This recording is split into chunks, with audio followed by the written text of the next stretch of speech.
Hello and welcome to Systemic Care Academy. My name is Lee Taylor, and on behalf of our co-conveners, the Department for Behavioral Health, Developmental and Intellectual Disabilities, and Mental Health America of Kentucky, I want to welcome everyone to the Systemic Care Academy's 10th anniversary. I am Kate Overberg Wagner, and I am excited to introduce to you Dr. Nancy Ellis Ordway, LCSW, PhD. She's a psychotherapist with more than 35 years experience, specializing in treating eating disorders, body image issues, stress, anxiety, depression, and relationship issues. In addition to a Master of Social Work degree from Washington University, she has completed the Advanced Psychodynamic Psychotherapy Training Program at the St. Louis Psychoanalytic Institute. That is a mouthful, Dr. Ellis Ordway. She has written chapters for 4 books, as well as numerous articles for professional and general publications. Her book, Thrive at Any Weight, Eating to Nourish Body, Soul, and Self-Esteem, was published in 2019. She co-edited Weight Bias in Health Education, Critical Perspectives for Pedagogy and Practice in 2021. She also teaches classes for professional continuing education. She has a PhD in health education and promotion from the University of Missouri. And I'll hand it over to you. Thank you so much for being here.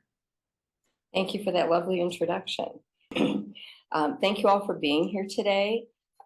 By way of introduction, I would like to say, in the spirit of healing, I acknowledge and honor the people of the Osage tribe on whose traditional territory I live and work. May we honor with gratitude the land itself and the people who have stewarded it throughout the generations. While a land acknowledgement is not enough, it is an important social justice and decolonial practice that promotes Indigenous visibility, and it is a reminder that we are on settled Indigenous land. Having said that, I am an older, white, cisgender, heterosexual, currently able-bodied woman with a considerable amount of privilege behind me. I think it's important that we acknowledge our own privileges so that we can recognize when those are present or not present in the people that we work with. I have worked in this field for 40 years-ish. My current interest is more in weight stigma. I have worked with people with eating disorders since 1985, and it became pretty apparent early on that the focus on idolizing thinner bodies and demonizing larger bodies in our culture is a large part of what leads to eating disorders. So currently that I've sort of shifted my focus more into addressing weight stigma than actual eating disorders in the last few years.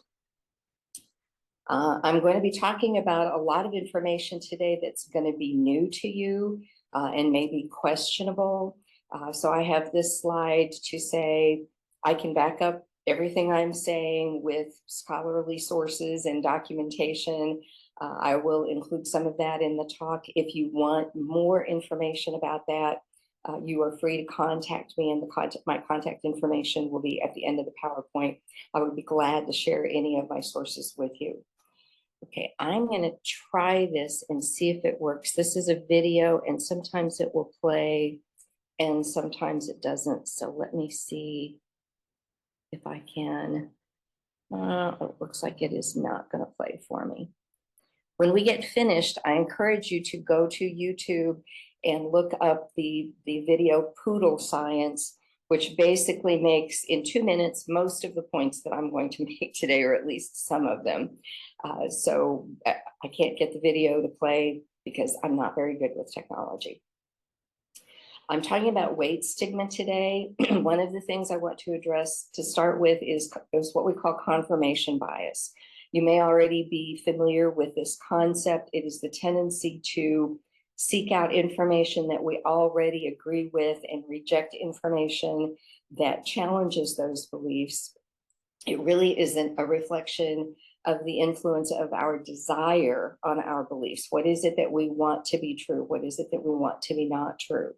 And I'm addressing this specifically because I'm probably going to run up against a lot of confirmation bias in the course of this talk. The things that you think that you know, I'm going to be challenging. So to talk a little bit just about the concept of stigma, stigma is generally considered to be a mark of disgrace of some sort that is usually associated with a particular circumstance, with a quality or a person or a set of negative and often unfair beliefs. It is a strong feeling of disapproval that is shared by other people in society. So it can be addressed at any number of people for any number of characteristics, but it is usually seen with something that's visible, that you can look at someone and tell that they're different in some sort of way. And then again, it is something that's not just individual. Bias is individual, but stigma is often something that is shared by the society in general. So when we talk about weight stigma, there are several different definitions. This one comes from an article from 2018 from one of the major researchers in this area, that we define stigma as the social rejection and devaluation that accrues to those who do not comply with prevailing social norms of adequate body weight and shape. So that's sort of a technical sounding definition. Weight stigma includes anything at all that promotes or values thinness, that devalues larger bodies, that promotes weight loss, or shames people based on size or intake. And this includes jokes. Once you start paying attention to it, there are a lot of jokes in our culture, a lot of jokes in television and movies that are weight stigmatizing. Any comment that anybody makes, any joke that anybody makes about eating too much, about a body size being too large, is promoting weight stigma. Anything that promotes the idea of people should make their bodies smaller, that would be a good thing, is weight stigma. Bodies come in all shapes and sizes, which is part of the point that the video makes. There are short people, there are tall people, there are in between people who are in between that. There are people with fair skin, people with dark skin, people who are in between that. It is the same with body weight. There are people who are very slender. There are people who are very large, and a whole lot of people in between. It is just natural human variation and diversity. And when we try to change any of that, we are acting out stigma. There's a lot of things I could talk about today. I could talk about some of these topics for hours and hours, but I'm limited to 2. So we're going to skip over some of these things in detail. But if you are interested, this is a really excellent book by Sabrina Strings about how the fat phobia, the weight stigma that we experience in this country is really rooted in racism, that much of it came about during the 19th and even the 18th century, that slenderness became associated with purity and with worth. And so in order for white people, especially white women, to feel superior, they needed to be slender, while Black people who were enslaved during part of this period of time were perceived as being hedonistic and out of control of their appetites. And that's why some of them became much larger. I'm really oversimplifying this, but if this is an area that you're interested in this, I very much recommend this book, because it really gets into the details of this and makes quite a point of how the weight stigma that we experience in our culture is very much rooted in racism, which gives it a whole different kind of view.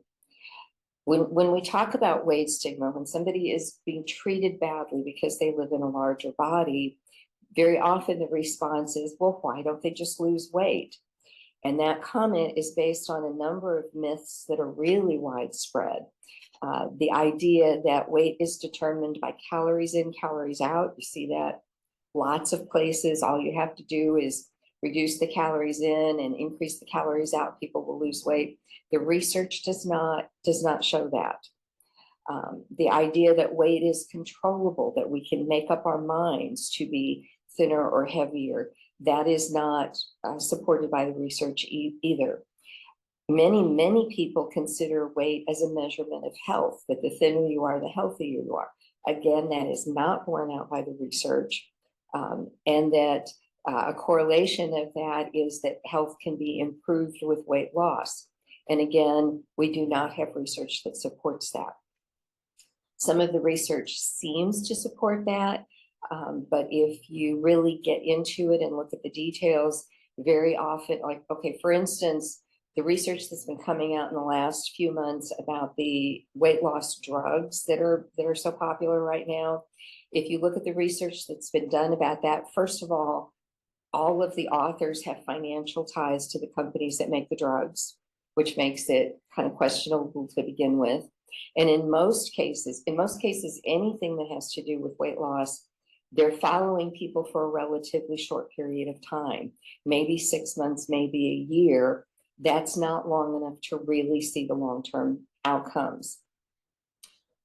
So it's important to notice, if you're going to read the research, to look at the biases that the researchers themselves are coming from.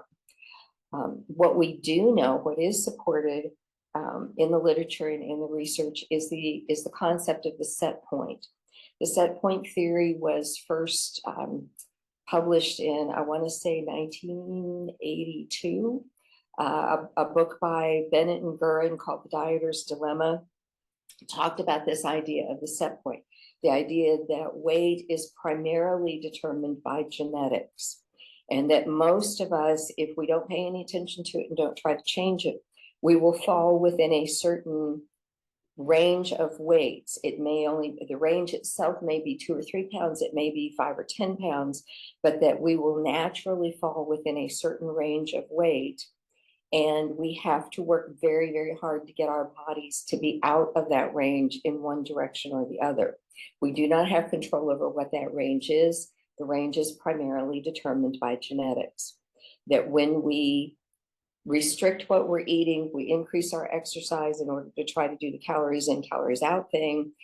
Once our body gets below the set point range, within a couple of days, a whole series of things happen. That there are changes in hormones, there's changes in brain activity, our metabolism actually slows down in order to maintain the set point weight. that it can get by on less energy. I also want to say, just as an aside, that the definition of a calorie is a measure of energy. It's how much energy it takes to raise 1 gram of water 1 degree centigrade. So it is simply a measure of energy. How much energy does your body get out of the food? If you think about our ancestors that lived 50,000 years ago on the plains of Africa, their entire lives were spent trying to find enough to eat. That was their primary goal every day, because eating was not assured by any means at all. So if those people, if they encountered a famine, if they encountered a drought, if they encountered a particularly long winter and there was not enough food available, as their weight went down, their metabolism would slow down to accommodate that, to keep them alive, even in starvation or undernutrition situations.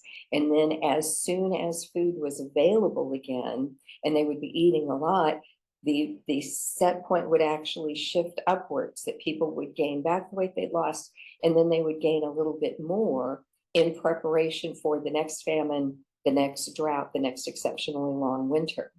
Those are the genetics that we have. The people whose bodies were able to do that were the ones who lived long enough to have children and send their genetics forward into the future. And those are the genetics that we have today, even though most of us are not going to be affected by a famine or a long drought or particularly long winter. We're still going to be able to go to the store and buy food. But when we restrict what we're eating, our bodies perceive that as a famine, and then our bodies react to that to keep us alive. So the whole process is really remarkable when you think about it, about how good our bodies are at keeping us alive. When we look at the genetics component of this, one of the most compelling research articles I've ever seen was done by Albert Stunkert. It was published in 1986, that he looked at adults who had been adopted as infants in Denmark. Turns out in Denmark, all of those records are public.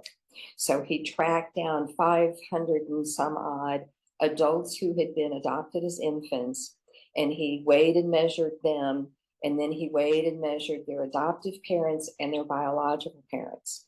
And he found a very strong correlation between biological parents and adults who had been adopted, and no correlation at all with adoptive parents and the children who'd been adopted.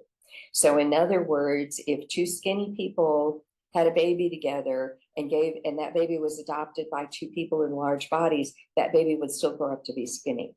That it didn't have anything to do with how food was managed in the household. It has to do with genetics. Also vice versa, that if 2 people in larger bodies had a baby, 2 thin people adopted it and raised it, it would still grow into a larger body. So genetics play an enormous role in this, and it's very difficult to overcome that. Also, part of the adaptation that the bodies make if we're undernourished is we become hypervigilant about food. We think about it all the time. We watch for cues in the environment for food. We're looking for restaurant signs. We're looking for food advertisements because our body wants us to seek out food and eat more to get back to the set point weight. So again, I know this is probably going against what a lot of you have learned or believed in the past. There's a lot of research that backs this up. I have a whole lot more slides that I'm using today because you don't want to look at all of them in one day. But here are just a few of my favorite articles about this. This one talks about, some of this is quotes, the health effects of obesity are overstated. The emphasis on behavioral remedies encourage stigmatization and victim blaming when people try to lose weight and are unsuccessful. And I haven't really addressed this yet, but the health effects, everybody thinks that being in a larger body affects your health negatively. If you control for social determinants of health, that disappears. Also, correlation is not causation. That just because someone's in a bigger body doesn't mean that that's caused the health issues that they're having. There may be other factors involved. They may be completely unrelated. They also talk about how the anti-obesity perspective distracts from social determinants of health and public policy, and I'm going to come back to that a little bit later. Anti-obesity perspectives stigmatize individuals, and it threatens health rather than promotes health. And then the final quote of the balance sheet is clear: the anti-obesity perspective causes more harm than good. It should be ended.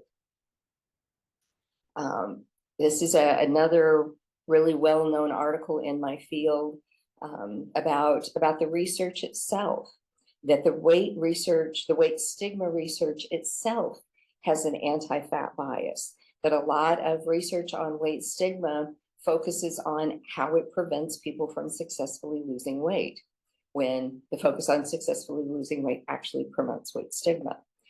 So it's stigmatizing. It encourages discrimination against people who live in larger bodies.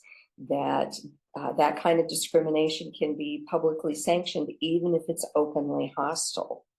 The scientific literature is a structural form of stigma. There are also some researchers that have talked about encouraging positive body image is a bad thing, because then if a woman really needs to lose weight, it's going to make her less motivated to do so, even though we know that pursuit of weight loss is harmful. Also, and this is one that's really a pet peeve of mine, the phrase maintain a healthy weight. What does that even mean? How does anybody determine what a healthy weight is for them? I would say that I would define that as if you eat when you're hungry and you stop when you're full, and you eat a wide variety of food, and you engage in pleasurable physical activity from time to time. And if you stop and measure it, you think about food maybe 20 to 30% of your day. You do not think about food 95% of your day. If all of those things are true, then your body is probably at a weight that is healthy for it, even if it is not something that's determined by charts to be healthy. Also, that phrase implies that body weight is malleable and changeable through sheer will or voluntary action. The very belief that weight is controllable contributes to stigma. And then this is a really interesting point for other kinds of issues as well. When the literature focuses on the stigmatized target, then the stigmatizing agent is invisible and unaccountable. That if we're focusing on somebody for having the wrong kind of body, we're not focusing on the people who say that their body is wrong. And conversation I got into last year with someone about a local program for children that was encouraging weight loss in children. And I was finding it really objectionable. And he said to me, but weight is one of the major reasons that children get bullied. And my response is, in what other situation when a person is being bullied, do we tell the victim of the bullying that they need to change their body to appease the bully? That in any other situation, we would intervene with the bully and say, it's not okay to treat people like that. But in this particular case, we focus on the victim and say, well, you need to change to appease the bully. Regan Chastain, who's written a great deal in this field, her phrase for that is giving the bully your lunch money to get him to leave you alone. Then you still don't have lunch money. This is another really interesting article that points out how stigma itself and experiencing stigma is linked to poorer metabolic and mental health. It is linked to weight gain, higher cholesterol, exercise avoidance, and increased mortality. That if somebody has been told over and over again that there's something wrong with their body that they should fix and they're not able to do it, there are a number of negative outcomes for that. Exercise avoidance is one that I see in people all the time. There are so many people in our culture who think that exercise is punishment for being in an unruly body, that it's punishment for having the wrong body, it's punishment for having eaten. And then they end up hating exercise. They don't want to engage in any sort of exercise. And the literature shows regular physical exercise, even just 20 minutes a day, is linked to better sleep, better mental health, less stress, less cholesterol, improved body image. And of course, it's also good for your heart and your lungs and all of the physical things. So physical exercise is good for everybody, but there's a large subpopulation who avoid exercise because they've had such negative experiences with it in the past. Weight stigma is pervasive in healthcare settings. And again, there's a growing body of literature about this, about people who get lectured. You know, people go to the doctor with a broken ankle or strep throat or an ear infection, and the doctor tells them they need to lose weight. Well, they're going to be much less likely to go back to the doctor if they get on the scale, which, by the way, you have the right to refuse. If you go to the doctor, you have the right to say, I'm not going to get on the scale today. But if somebody gets on the scale and the person taking their weight makes a negative comment about it, they're less likely to go back to the doctor. So there are things that could change in the healthcare setting, but that's an uphill battle. But just being aware that if you're working with clients who have experienced any of this, they are going to be affected by weight stigma, and it impacts their willingness to go to the doctor and their willingness to engage in other health behaviors. All anti-obesity efforts contribute to weight stigma because it's implying that larger bodies are wrong and bad. Fat shaming messages encourage discrimination by condoning it. That when people make unkind comments about someone's body, then the people who hear it think it's okay to do that. And also in this article, they talked about how eradicating weight stigma would improve health for everybody, no matter how much they weigh, because everyone is harmed by it. That even people who have a naturally low set point, even people who maintain a lower body weight without any effort, they're scared of gaining weight and being afraid that they're going to be treated the way they've seen larger people be treated. And the message often is internalized that the only reason I'm at a lower body weight is because I'm working so hard to maintain it. And a lot of those people really could just relax and kick back and eat whatever they want, and their body weight wouldn't vary by much. So those are some of the articles that I like. And like I said, I've got a lot more if you want to contact me. I love Venn diagrams. So here's a Venn diagram. This actually comes from Reagan Chastain, that the research shows that even when somebody goes on a diet or engages in intentional weight loss, that they may lose weight initially, but by the end of the first year, they're probably regaining it. And by the end of the third year, most people who have lost weight intentionally have regained all of it. And some of them have gained back even more than they lost, so that they're at a higher weight. So the very tiny percentage, 5% or less of people who lose weight and maintain it, they're doing something very unusual. And the studies that have looked at the people who do that, they're actually usually engaging in behaviors that we would diagnose as anorexia nervosa in someone who is in a smaller body. So or as one person says, we prescribe, for larger people, we prescribe what we diagnose in smaller people. There's really no clear relationship between health and weight. If somebody loses weight intentionally in the studies where they're doing whatever to help people lose weight and their health improves, we don't know if it's because of the weight loss or if it's because of the behaviors that they're engaging in. Are they eating more fruits and vegetables? Are they exercising more? Are they prioritizing sleep? Those things can all help with health measures, even if people don't lose any weight. internalized, there's internalized and externalized weight stigma. Externalized is what we experience from the world around us, but many people have internalized weight stigma. They have internalized that idea that there is something wrong with me because my body is too big. There is something wrong with me because I can't make it smaller. And that both of internal and external stigma become causes of chronic stress, that people are constantly anxious about it, constantly stressed about it. There's also anticipated stigma. If I go to the doctor, I'm going to experience this. If I go to a social setting, if I go to the gym, I'm going to experience weight stigma. And that all contributes to chronic stress, which is harmful to health in and of itself. So I found this somewhere on the internet. It's an interesting little visual about the side effects of dieting, the harms of dieting that no one tells you about.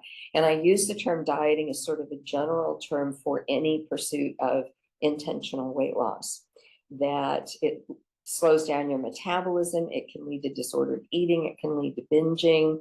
It also disconnects us from our hunger and fullness cues, that if we don't pay attention to when am I hungry, when am I full, am I eat because I'm eating by this externally prescribed plan, then it disconnects us from those internal cues. The shame and the guilt and the blame and the anxiety that comes along when the weight is regained or when the diet itself fails is also really harmful for people. People develop food obsessions. If people lose weight, it's usually, there's almost always a loss of muscle mass, which is harder to rebuild later. There can even be a loss in bone density. And then again, like I said earlier, there's the rebound weight gain that can happen. So all of these things are, and there's a whole lot more, there are a lot of harms involved, physical and psychological harms involved with intentional weight loss. So then if we want to talk about ethics and social justice and how that overlaps with stigma, I actually published a paper a couple of years ago specifically for people in the social work field about how weight stigma violates the code of ethics of the National Association of Social Workers. I'm pretty sure it's free to read online if you want to Google it. But most professional organizations have a code of ethics, and they tend to address, in the mental health field at least, they tend to address the same issues. And one of those issues is informed consent, that before anybody engages in any kind of prescribed activity, they need to make informed consent. If you get a flu shot every year, you have to sign a big long form that says, I understand that it's very unlikely, but it's possible that these bad things could happen. So when people are prescribing weight loss, are they talking about all of the negative possibilities that can come from intentional weight loss? People cannot make an informed consent if they don't have that information. All of our codes of ethics say we will do no harm. That's the first thing that we want to avoid, is doing harm. And yet, if we're prescribing weight loss for people, we are causing harm. Also, we're supposed to engage in interventions that are evidence-based. That if we're working with clients in an agency or another setting, we're not supposed to be saying, hey, I think this is a good idea, why don't you try this? We're supposed to have some sense of what the evidence is that supports that particular intervention. And the evidence for weight loss is sketchy at best. Also, the idea of self-determination, that yes, people are allowed to make their own decisions about their own bodies, but we still don't engage with people around working with interventions that we know to be harmful. And the example, if you've not had this happen in your practice, I've had it happen in my practice, Where somebody walks in the door for their first appointment and says, I want you to make me be not gay anymore. And then we should be saying, there isn't any safe way to do that. I am not going to engage in that pursuit with you. Because we know that interventions that are designed to do that are harmful. And so we can say that when somebody walks into our office and says, I want help with weight loss, we shouldn't automatically jump on the wagon and say, yes, let's do that. When somebody says that, it's reasonable to explore what their reasons are for wanting to pursue weight loss, what they think it's going to accomplish for them, and then talk about other ways to accomplish those goals without pursuing weight loss. And at some point talking with people about the harms that can be involved. So self-determination, if I talk with somebody about all of this and they still want to pursue intentional weight loss, I can't stop them, but I am going to make sure that they're making an informed decision if I possibly can do that. One of the things that's really important to remember in this field is that all of this is about money. The weight loss industry in this country is a $72 billion a year industry. And that number has probably gone up since the last time I looked it up. There are a whole lot of people making a whole lot of money from telling us that our bodies are wrong and that we can fix them by buying their product or their program or their food or their whatever. And none of them have long-term outcomes that are positive. That if you go looking at any of the commercial weight loss programs that are around, you can't find long-term outcome numbers on them because they know they're dismal. They're not going to publish them. The new weight loss drugs that are getting so much attention right now, they've not been around for all that long. We don't know what effect those medications are going to have 3 years down the road, 5 years down the road, 10 years down the road. And the researchers don't necessarily look at that either. So keeping in mind that they are stealing our self-esteem in order to sell it back to us. And it results in shame, in disordered eating, in body dissatisfaction, like I said, in poorer health behaviors, and increased anxiety in people of all sizes. So I know that part of what this conference is about is trauma. How does this all relate to trauma? Part of it is an ongoing sense of shame and failure is traumatizing. That if somebody keeps trying to do something that everybody tells them that they can do, and they are not able to do it, that's going to result in often a traumatic response and certainly a sense of shame and guilt and failure. Also, part of trauma, when you look at the trauma literature, there's very often a disconnection from bodily sensations, particularly people who have been abused as children. They may completely disconnect from their bodily sensations. Well, pursuing intentional weight loss or experiencing weight stigma can have the same effect. And I found this interesting little cartoon of the therapist saying, where do you feel that in your body? And all there is a head. There's no body at all, because people disconnect from that. Another piece that's traumatizing about it is the interruption of self-care and self-value. That if somebody is not able to value themselves and care for themselves the way they are right now, that is often a symptom of earlier trauma and experiencing weight stigma, especially for children who've been put on intentional weight loss diets. They disconnect from their bodily sensations. They feel a sense of worthlessness and shame. And then when we work with them as adults, it can be very difficult to help them see the value that they have simply by being a human being, and the good treatment that they deserve simply because they are a human being.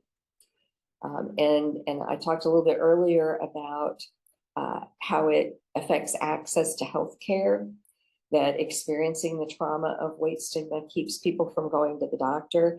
And there's a large body of literature that measures this and supports this, that especially women who have experienced weight stigma at the doctor's office are much less likely to get screenings done, and just the kind of healthcare that we need in an ongoing way when we're not even sick, but particularly screenings for breast cancer, uterine cancer, cervical cancer, that one of the reasons that we see more cases of some of those illnesses in people in larger bodies is because they've been shamed at the doctor's office and they don't go for the screenings and the assessments that would catch it sooner. I want to talk a little bit about social determinants of health. This is also an excellent book, Michael Marmon's book, The Health Gap. He makes a really compelling case, and there's a lot of other literature about this, that the single most robust predictor of health is socioeconomic status. That rich people are healthier than poor people. Kind of rich people are healthier than kind of poor people. The most important thing that you can do for your health is be rich. If you can't be rich, at least don't be poor. That we all can see that that's not a reasonable intervention. And yet, when you really look at the literature on health, the connection between health and socioeconomic status it overwhelms everything else. That if you control for social determinants of health, all of the relationships between weight and health tend to just sort of evaporate. So it's impossible, it's important to remember that if we're going to intervene to try to help people be healthier, whether individuals or communities, that we need to be looking at the social determinants as well as individual behaviors. And this is, there's several versions of this chart that are all pretty similar. It's just some of them make better slides than others. That more than half of health is determined by the ecology that we live in and social characteristics. That health behaviors influence less than a quarter of health outcomes. That there's a belief in our culture that if we just eat the right things and do the right things, everybody can be healthy. And that really is a very limited point of view. That yes, we can do some things to help our health be better, but social determinants influence it much more. So when we talk about social justice, this is a really important concept when we think about social justice. Social justice is has to do with distribution of wealth, of opportunities, and of privileges within a society. It's the way in which human rights are manifested in everyday lives of people at every level of society. An ideal situation of social justice would be one in which all members of society have the same basic rights, protections, opportunities, obligations, and social benefits. We all know that that's not true. We all know that some people have much more access to certain kinds of to medical care, to nutritious foods, to access to places to engage in joyful movement and physical activity.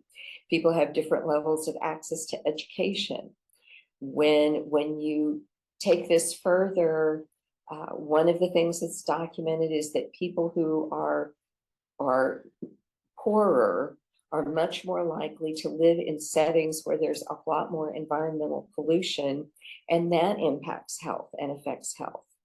That children who live in zip codes in poorer neighborhoods are much more likely to have asthma because of their exposure to air pollution, for instance.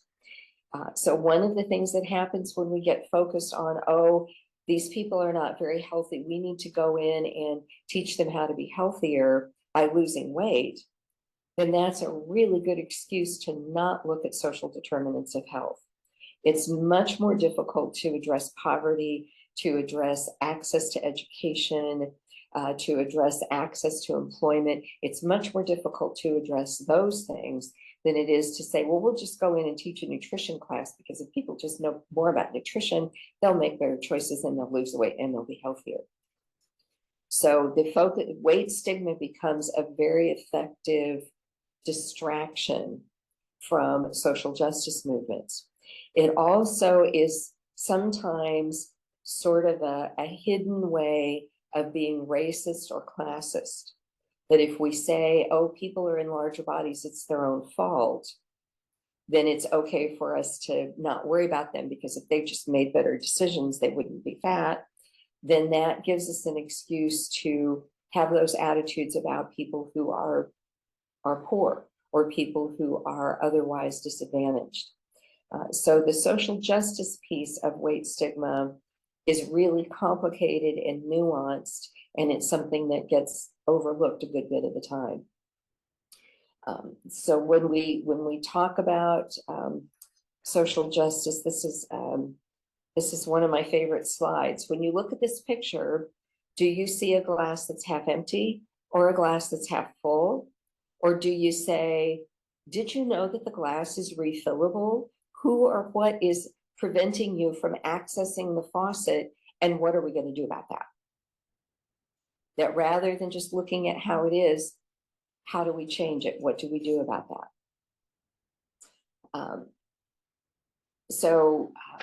Some ideas of what social justice would be coming from a health point of view.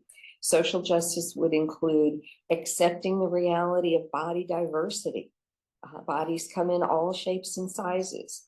And can we accept that and work with people to improve their quality of life and perhaps improve their health without trying to change their bodies or saying that only certain kinds of bodies are valuable?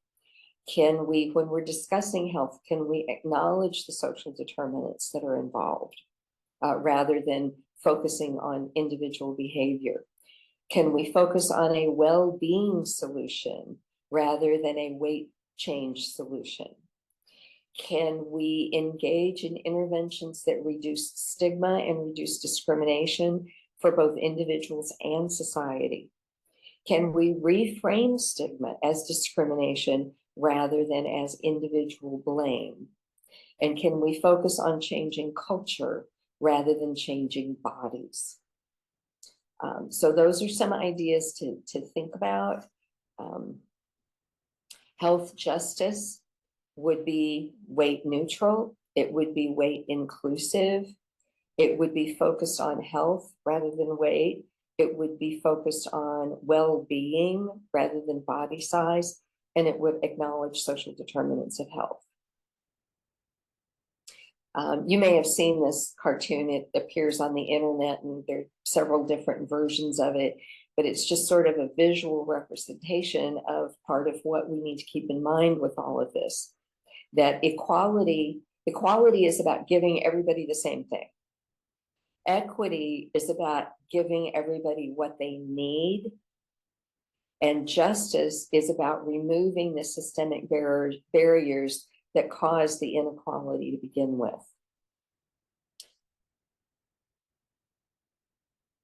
Okay, I've got pictures over my slides, so I'm having trouble reading all of these.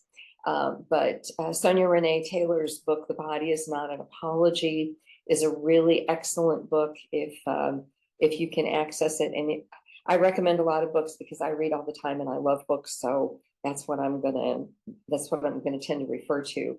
But she has a couple of really great quotes, and she talks about the media, and also when they say something about media, media is very much controlled by advertisers.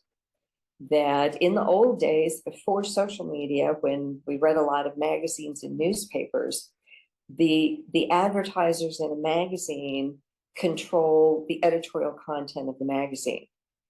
And I ran across this concept years and years and years ago. And at the time, what I thought of was if any of you read 17 magazine when you were a teenager, I know I did, that in, I think it was March every year, they had this huge, big double issue that was all about prom. It had pages and pages and pages of advertising for prom dresses. And the people who bought the advertising for the prom dresses would then say, we want everything in this magazine to be about prom and promote selling these dresses that we have. So there'd be the ads for dresses, but then there'd be an article about how to do your makeup for prom, and an article about how to do your hair for prom, and an article about how to go out to dinner and not get any food on your prom dress for prom. That they wanted all of the articles to also be about what they were selling. And that is still true. It's more complicated to identify, I think, in social media. But I can remember reading various women's magazines that you might have if you had an article about how to lose weight for the summer swimsuit season, within a page or two, there'd be an article for a weight loss business like Jenny Craig or Weight Watchers or Slim Fast, that the advertisers say to the editors of the publication, we want you to do these articles to promote what we're selling. That if a magazine wrote an article about what I'm saying today, all those people would pull their advertising. So the $72 billion a year dieting industry also controls what we see in magazines and online. And that's another piece to pay attention to and just notice. Anyway, her quote was that the media has become an economic juggernaut for the structure of global capitalism to generate wealth from our body shame. And she refers to that as the global body shame profit complex, which I just think is a great phrase to be able to use. That body shame flourishes in our world because power and profit depend on it.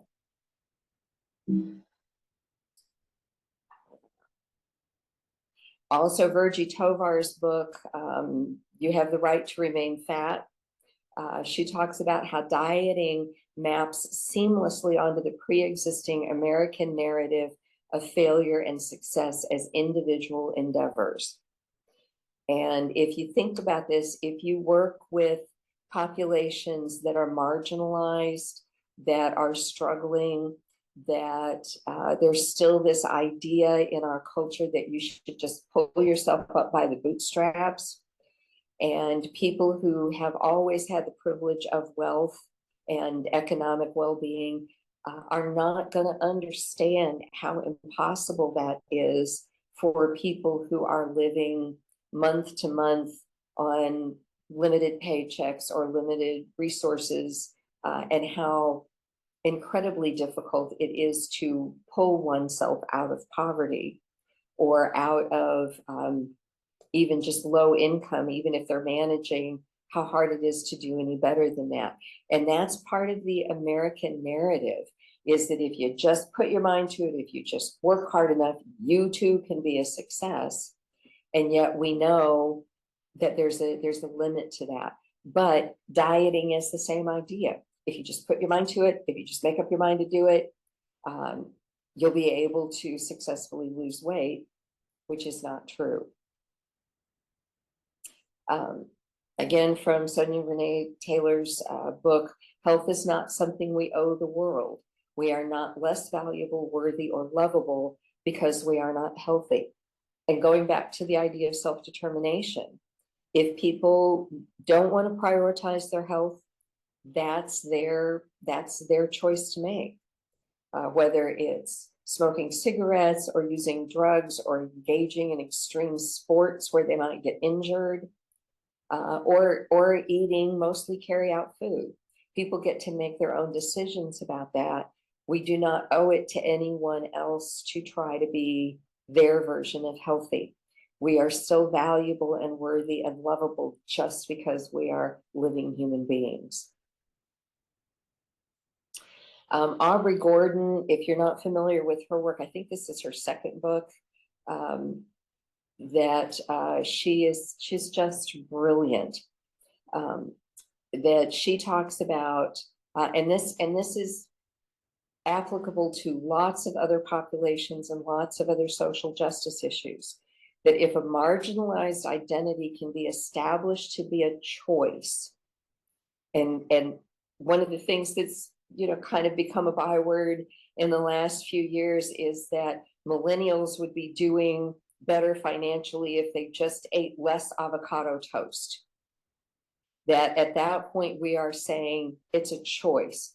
They are choosing to make poor financial decisions, and that's why they can't afford to buy a house. So the marginalized identity is established to be a choice, then solving the problem that those marginalized individuals face falls to the individuals themselves rather than to the broader collective. If marginalized people are choosing to deviate from the norm, then the negative consequences are natural because of their poor decision making. And the aggressors who create the negative experiences don't have to reflect on their own complicity and accountability. And again, this is one of those places where if you're blaming the person who's having the problem, then it makes the people who are causing the problem invisible and not brought to accountability. And this is true not just with weight stigma, it's true with financial limitations, with disabilities even. It's a concept that can be applied a lot of different places, and I would challenge you to think about that. And my next slide. Again, this speaks to intersectionality, which is another topic that has hours and hours of information about that our beliefs about bodies disproportionately impact those whose race, gender, sexual orientation, ability, and age deviate from our default notions. The further from the default, the greater the impact. We are all affected, but we are not all affected equally. And this is, this comes up in conversation from time to time that I'm a white woman with a lot of financial security in a larger body. And when I go into the doctor's office and I refuse to get on the scale, I'm going to be treated differently from a woman of color who is on Medicaid and food stamps, who goes into the doctor's, in a larger body, goes into the doctor's office and refuses to get on the scale. She's going to probably have a different experience than I do. That the more privilege we have, the less these things affect us. And the less privilege people have, the more these things affect us. So if you have a person in a large body who is a person of color and is disabled, or is disabled and is transgender, they're going to have more difficulty navigating weight stigma than somebody who does not have those marginalized identities. So that's also something to keep in mind, especially when working with whatever clientele you're working with.